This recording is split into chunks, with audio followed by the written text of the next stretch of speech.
യൂട്യൂബിലപ്പോ ഒരു പുതിയ അക്കൗണ്ട് ഇറങ്ങിയിട്ടുണ്ട്. ഇനി വരും ദിവസങ്ങളിൽ ഞാനുണ്ടാവും നിങ്ങളെ വെറുപ്പിക്കാൻ. എല്ലാം എന്താ പറയാ, വരും ദിവസങ്ങളിൽ എന്റെ കുറച്ച് കാര്യങ്ങളും എന്റെ കുറച്ച് ലൈഫിൽ കുറച്ച് എന്റെ ഓൺ ഒപ്പീനിയൻസും ഞാൻ ലൈഫിൽ കുറച്ച് എക്സ്പീരിയൻസ് ചെയ്ത കാര്യങ്ങളും ഒക്കെ പറഞ്ഞിങ്ങനെ ഇങ്ങനെ വർത്താനം പറഞ്ഞാൽ ഇഷ്ടമുള്ള ഒരു വ്യക്തിയാണ്.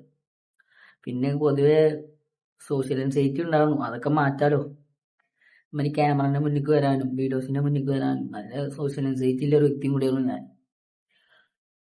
അതേമാതിരിക്ക് ഈ ആനിമേഷൻ, സീരീസ്, സിനിമ, അതിപ്പോ ഏതായാലും മോളിവുഡ് ആയാലും ഹോളിവുഡ് ആയാലും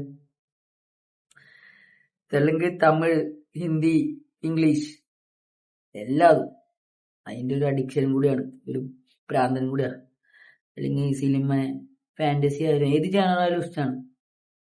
അങ്ങനെ ഒരു ജേണർ അങ്ങനെ പ്രത്യേകിച്ച് ഇതാക്കുന്നില്ല. അതിൽ കുറച്ച് കൂടുതലും കൂടി ഇഷ്ടപ്പെട്ട ജേണർ പറഞ്ഞാൽ ഫാന്റസി പരമായിട്ടുള്ള ജേണർ, അല്ലെങ്കിൽ മിത്തോളജിക്കൽ, അങ്ങനെയൊക്കെ പറയുമ്പോൾ നമ്മളെ പുരാണ കഥകളൊക്കെ ഉണ്ടല്ലോ. അല്ലെങ്കിൽ നമ്മളെ തന്നെയല്ല, ഇപ്പൊ ഇത് ഇംഗ്ലീഷുകാരനായാലും നമ്മളുടെ ആയാലും പുരാണ കഥകളോട് നല്ല താല്പര്യമുള്ള ഒരു വ്യക്തിയും കൂടി ഞാൻ. പൊതുവെ എനിക്കൊരു കുറെ കാലമായിട്ടുള്ള ആഗ്രഹമാണ് സ്ട്രീമിംഗ് ആഗ്രഹം. പക്ഷെ ഇപ്പൊ എന്റെ കയ്യിൽ അതിന്റെ ഫെസിലിറ്റി ഇല്ല. അപ്പൊ അതുകൊണ്ട് പിന്നെ ഞാൻ അതിലേക്ക് നിൽക്കുന്നില്ല. എന്നാലും ഇങ്ങനെ സംസാരിക്കണം തോന്നി. ഇല്ലതുകൊണ്ട് ഓണം പോലെ എന്നാണല്ലോ. അപ്പോ ഇല്ലതുകൊണ്ട് ഞാൻ തുടങ്ങിയതാണ് ഇപ്പൊ ഈ സംഭവം. പിന്നിപ്പോ എന്താ, പിന്നെ കുറിച്ചിട്ട് പറയണ്ട, വലിയ എന്നെ കുറിച്ച് പറയാനൊന്നുമില്ല. എന്റെ പേര് മുഹമ്മദ്. എന്നെ അറിയണവർക്ക് അറിയാം. ഇനിയിപ്പോ എന്റെ ചാനലിലൊക്കെ അറിയണവരെന്നെ സബ് ചെയ്യുള്ളൂ. പറയാത്തവർക്ക് ഞാൻ വേണ്ടി പറയാം. എന്റെ പേര് മുഹമ്മദ് യൂസുഫ്, വയസ്സ് 21. ഇപ്പൊ ഞാൻ ഈ വീഡിയോ എടുക്കുന്ന ടൈമിൽ ഞാൻ ഇപ്പൊ ഡിഗ്രി 3rd ഇയർ ആണ് നിലവില്. പിന്നെ ഒരു കാര്യം, ഇടക്കിടക്ക് കോളേജിലേക്കൊക്കെ പോകുള്ളൂ. അതേമാതിരിക്ക് ചിലരൊക്കെ പറയില്ലേ മാവേലി എന്നില്ല വിളിപ്പേരൊക്കെയാണ്. ചെറുപ്പം മുതലേ അങ്ങനെ. അഥവാ പോവാണെങ്കിലും ലാസ്റ്റ് പെട്ടിയാണ്. ഞാൻ പറഞ്ഞ ഏറ്റവും ലാസ്റ്റ് ക്ലാസ്സിന് കയറുള്ളൂ. അങ്ങനെയൊക്കെയാണ് ഇന്റെ കാര്യങ്ങൾ. പിന്നെ പറഞ്ഞാൽ ഇതേമാതിരിക്ക് ഞാൻ പറഞ്ഞില്ലേ, എനിക്ക് ഇതേമാതിരിക്ക് സിനിമ ഇതിനോടൊക്കെ അഡിക്ഷൻ ഉണ്ട്. അഡിക്ഷൻ പറഞ്ഞാൽ കുറെ കാലം ആയിരുന്നു അഡിക്ഷൻ. ഇതേമാതിരിക്ക് ഇതിന്റെയൊക്കെ സിനിമ, സീരീസ്, ആനിമേഷൻ ഒക്കെ കാണും. അത് ഭയങ്കര ഇഷ്ടമാണ്. ഇപ്പൊ കുറച്ച് ദിവസമായിട്ട് ഞാൻ കാണലില്ല അല്ലേ, ഇപ്പൊ നിർത്തിയാണ് കുറച്ച് കാലമായിട്ട്. അങ്ങനെ പാർട്ട് ടൈം ഒരു കടയിലേക്കൊക്കെ പോകണ്ട, അതുകൊണ്ട് നിർത്തിയാണ്. അല്ലെങ്കിൽ അതിൽ തന്നെയായിരുന്നു. പിന്നെന്തപ്പോ പിന്നിപ്പോ കുറെ കാര്യങ്ങൾ പറയണം എന്നൊക്കെ ഉണ്ട്. അപ്പൊ പിന്നെ വരും വീഡിയോസിൽ അതൊക്കെ പറയാം എന്നാണ് ഞാൻ വിചാരിക്കുന്നത്. ലൈവ് ഒക്കെ ഇടുന്നുണ്ട്, പക്ഷേ 50 സബ്ബിങ് ആവണ്ടേ, നല്ലപ്പോ ലൈവ് ഒക്കെ ഇടാൻ പറ്റുള്ളൂ. അല്ലാപ്പൊ എങ്ങനെ ലൈവ് ഇടാനാ? പിന്നെന്തപ്പോ ഞാൻ അതേമാതിരി കുറെ ആൾക്കാർ പറയുന്നത് കേട്ടുക്കണു, ഓർക്ക് ഇങ്ങനെ തുടങ്ങണം, എന്താക്കണം. എന്തിനു പോലും നല്ല കഴിവുള്ള ചെക്കന്മാരായിരിക്കും വർത്താനം അവരൊക്കെ വേറെ ആൾക്കാരുടെ മുന്നിൽ വർത്താനം പറയുമ്പോൾ അങ്ങനെ. പക്ഷെ നമ്മളെ അടുപ്പുള്ളവരോട് ഒരു വർത്താനം പറയുമ്പോൾ അത്രയും അടിപൊളിയായിട്ട് വർത്താനം പറയുന്നവരൊക്കെ ആയിരിക്കും. അല്ലെങ്കിൽ അവരുടെ വർത്താനം കൊണ്ട് ആൾക്കാരെ ആകർഷിക്കാനൊക്കെ പറ്റും. അങ്ങനത്തെ കുറെ കൂട്ടുകാരന്മാരുണ്ട് എനിക്ക്, ഞാൻ കണ്ടിട്ടുണ്ട്. ഒരു നാല് ഇതേമാതിരിക്ക് സോഷ്യൽ ആൻസൈറ്റിയും തേങ്ങി മാങ്ങിക്കല്ലോണ്ട് എന്തിനാടാ വേറെ ആളുടെ ജഡ്ജ്മെന്റിന് ജീവിക്കണം? അതാണ് നമ്മൾ ചെയ്യണ ഏറ്റവും വലിയ നമ്മളെ ബാക്കിൽ വലിക്കുന്ന ഒരു കാര്യം. വേറെ ഒരാളെ നമ്മൾ എന്ത് വിചാരിക്കും? നമ്മളെല്ലാവരും മേ ബി ഞാൻ കുറെ കാലം അങ്ങനത്തെ ഒരാളുടെ സർട്ടിഫിക്കറ്റിന് വേണ്ടി ജീവിക്കുക അന്നൊക്കെ ഉണ്ട്. പുറത്തേക്ക് വന്നാണ്ടല്ലോ താനെ ധൈര്യം വന്നോളൂ. ഇതേമാതിരി ഇതിലൊക്കെ മെയിൻ ആയിട്ട് നമ്മളെ എൻസൈറ്റി ഒക്കെ മാറ്റണമെങ്കിൽ ഒരു വീഡിയോ ഒക്കെ എടുത്തിട്ട് ഇതേമാതിരി ഇങ്ങനെ, ഇന്നത്തെ കാലം പഴയ കാലം എന്നല്ലല്ലോ സോഷ്യൽ മീഡിയ പബ്ലിക് ഇതേമാതിരിക്ക് സോഷ്യൽ മീഡിയയിൽ ഇങ്ങനെ പറഞ്ഞിട്ടും ഉണ്ടാക്കിയിട്ടും നമ്മൾ ആരിനെ കുറിച്ചിട്ടും പറയുന്നല്ലോ, റീച്ച് കിട്ടാനൊന്നല്ലോ. നമുക്ക് ഇതേമാതിരിക്ക് വർത്താനം ഇതേമാതിരിക്ക് വേറെ ആളെ കുറ്റം പറഞ്ഞിട്ടോ ഇതാക്കിയിട്ടോ ഒന്നും പറയണമെന്നൊന്നുമില്ല. അങ്ങനെ പറയേണ്ടവർ അങ്ങനെ പറഞ്ഞോട്ടെ. പക്ഷെ നമ്മൾ ഇതേമാതിരിക്ക് ചിലവർക്കുണ്ടാവും വർത്താനം പറയണം, പക്ഷെ അവർക്ക് വർത്താനം പറയാൻ ആരും ഇല്ലായിരിക്കും. പക്ഷെ അതിനല്ലേ ഇന്നത്തെ കാലത്ത് ഈ ഫെസിലിറ്റീസ് ഒക്കെ ഉള്ളത്.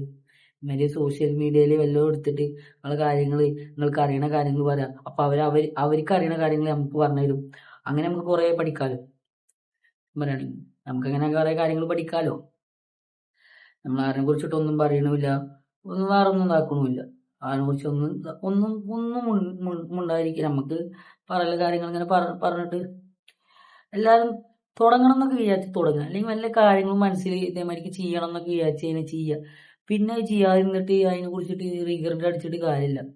പിന്നെ ചെയ്യാറുന്നല്ലോ ഇതാക്കാറുന്നല്ലോ വേറെ ആളുകൾ വന്ന് പറയുന്നു വിചാരിക്കണം. ഇതേമാതിരി നമ്മൾ ആളിനെ കുറിച്ച് ഒന്നും പറയണില്ല. നമ്മളെ കാര്യങ്ങൾ നമ്മൾക്ക് പറയുന്ന കുറച്ച് കാര്യങ്ങളും നമ്മളുടെ കുറച്ച് നമ്മളെ എക്സ്പീരിയൻസ് ചെയ്ത കാര്യങ്ങളും അതൊക്കെയാണ് നമ്മൾ പറയുന്നത്. ഇതേമാതിരിക്ക് എന്ത് വേണമെങ്കിലും പറയാലോ. എന്ത് വേണമെങ്കിലും പറഞ്ഞാൽ എന്ത് വേണമെങ്കിലും എന്നല്ല, ഇങ്ങനെ കുറച്ച് എന്ത് വേണമെങ്കിലും പറയാൻ പലതും പറയാൻ പറ്റൂല.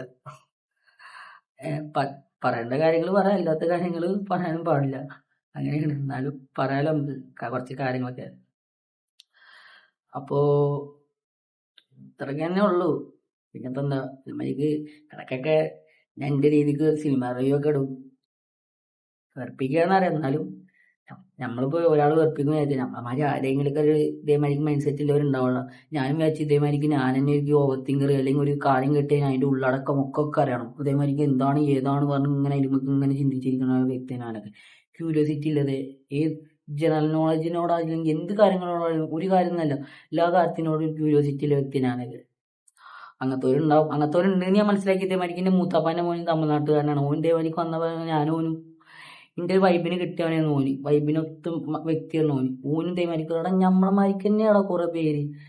നമ്മൾ വിചാരിക്കണ മാതിരിക്കല്ല, എല്ലാവരും നമ്മളെ മാതിരിക്ക്. അല്ലെങ്കിൽ നമ്മൾ വർത്താനം പറയാത്തോണ്ടാണ്. ശരിയാണ്, നമ്മൾ ഒരാളിനെ പെട്ടെന്ന് കണ്ടപാടെ ജഡ്ജ് ചെയ്യും. ആൾക്ക് വൺ വിഡിത്തരാണ്. കണ്ട പാടനെ ഒരാളിനെ പോയി ജഡ്ജ് ചെയ്യാൻ പാടില്ല. ഞാൻ കുറെ വട്ടം പൊട്ടത്തരങ്ങൾ കാട്ടിയിട്ടുണ്ട്. അവരോട് അടുക്കുമ്പോഴാണ് അവൻ എന്താണ് ഏതാണെന്ന് അവനറിയാം. പക്ഷെ അവനെ കുറിച്ച് അറിയണമെങ്കിൽ അവന്റെ അടുത്ത് നമ്മൾ ഒരു അടുപ്പം വേണം. എല്ലാം നമ്മൾ അവനെ കുറിച്ച് ഇങ്ങനെ പറയുന്നത് ശരിയല്ല. ഞാൻ എനിക്കൊന്നും പോകണില്ല. ശരി, എന്നാ വീഡിയോ കുറെ ലെങ്ത് ആയി പോകും തോന്നുന്നു. യൂട്യൂബ് ആയതുകൊണ്ടാണ് പിന്നെ ഞാൻ ഇത്ര മിനിറ്റ് ഞാൻ ഇടുന്നത്. അല്ലെങ്കിൽ ഇത്ര മിനിറ്റ് ഞാൻ ഇടൂല. ഇതേമാതിരി ഫസ്റ്റ് വീഡിയോ ആയതുകൊണ്ടാണ്. വേറെ ഇപ്പൊ എന്താ പറയാ, അതേമാതിരിക്ക് വീട്ടുകാരെങ്ങനെ പ്രാന്താക്കി ഇരിക്കുക. പിന്നെ അതൊരു സുഖമാണ്. നമ്മളെ കംഫർട്ട് സോൺ എന്നൊക്കെ പറഞ്ഞാൽ ഇതേമാതിരിക്ക് റൂമിന്റെ ഉള്ളിൽ ഇങ്ങനെ ഇരിക്കുക, അല്ലെങ്കിൽ വല്ല പണിയൊക്കെ കഴിഞ്ഞ് വന്നാൽ അതേമാതിരി ഫുഡൊക്കെ കഴിച്ച് കുളിച്ചിട്ട് റൂമിന്റെ ഉള്ളിൽ തന്നെ കയറി ഇരിക്കുന്നത് കിട്ടുന്നൊരു സുഖമുണ്ട്. പറഞ്ഞറിയിക്കാൻ പറ്റില്ല.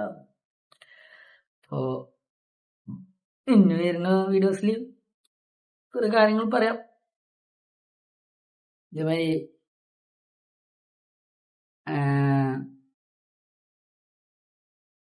അത്ര വലിയ എക്സ്പീരിയൻസ് ഒന്നും ഇല്ല എനിക്ക്. അധികം പുറത്തേക്കൊന്നും അധികം അങ്ങനെ ഇറങ്ങലൊന്നുമില്ല കുറെ കാലമായിട്ട്. പുറത്തേക്കൊക്കെ ഇറങ്ങി തുടങ്ങണം. എന്നാ ശരി, എന്നാ അടുത്ത വീഡിയോയിൽ കാണാം. അടുത്ത വീഡിയോയിൽ എന്തെങ്കിലും ഒരു മണ്ടത്തരം കൊണ്ട് വരാം. ഓക്കെ.